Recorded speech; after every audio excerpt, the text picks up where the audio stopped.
देखिए, अब विधायक अपने अपने क्षेत्र की समस्याओं का जिक्र करते हैं और जो समस्याएं ऐसी हैं जिनका समाधान किया जा सकता है प्रायोरिटाइज करते हैं। विधायक को भी हम बोलते हैं कि आप प्रायोरिटाइज करके दीजिए, आपकी सड़कें कौन कौन सी प्राथमिकता की हैं, पानी की स्कीमें कौन कौन सी प्राथमिकता की हैं, इंस्टीट्यूशन की दृष्टि से कौन कौन सी बिल्डिंग्स की आपकी प्राथमिकता है, सारी चीजों को लेकर के काम करते हैं।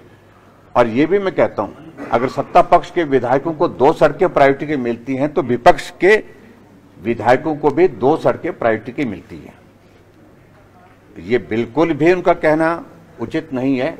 ये उनकी जानकारी के लिए हमने आंकड़ों के साथ बात कही है। जितना पैसा कांग्रेस की सरकार में जब कोविड नहीं था उस वक्त खर्चा जाता था, दिया जाता था विकास के लिए, उससे दुगना विधायक प्राथमिकताओं में हम खर्च कर चुके हैं। इस बात को उनको समझना चाहिए।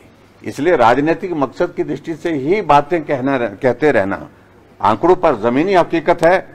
अंदर विधायक जाकर के कांग्रेस का एक एक विधायक कह करके गया है कि हम आपका धन्यवाद करते हैं, ये सड़क भी बन गई, ये पुल भी बन गया, ये स्कूल का भवन भी बन गया, ये हॉस्पिटल का भवन भी बन गया, सभी बातें कह रहे हैं, रिकॉर्डेड है वो सारी चीजें। तो इसलिए मैं उस पर कुछ ज्यादा टिप्पणी नहीं करना चाहता हूं।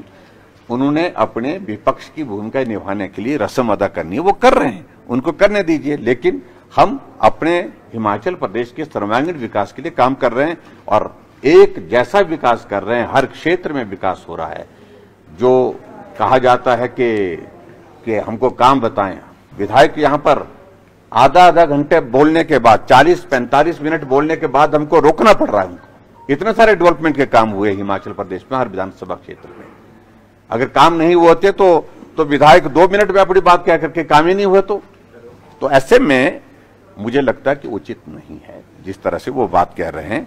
उनकी व्यवस्था है, मजबूरी है कि चुनावी वर्ष में हर बात का विरोध करना है, वो करें, हमें कोई आपत्ति नहीं है, लेकिन हम काम करें। हाँ, उन्होंने कहा, मैंने उस बारे में रिपोर्ट मांगी है। केसेस बढ़ रहे हैं, हम बहुत ज्यादा चिंतित हैं और चिंतित होने के साथ साथ में हो सकता है 2-4 दिनों में कुछ और भी हम विचार करें अगर इसी तरह से क्रम बढ़ने का। देखिए, बॉर्डर पर सख्ती करने की आज की परिस्थिति रही नहीं, ये परिस्थिति अलग तरह की परिस्थिति है अब के बार की इस वायरस की। लेकिन हमें इस बात को लेकर थोड़ी चिंता है कि पिछले कल नंबर ऑफ डेथ जो है वो भी बढ़ा है, 6 लोगों की दुखद मृत्यु हुई है, वो हमारे लिए कंसर्न है। उसके बारे में हमने डिटेल मांगी है।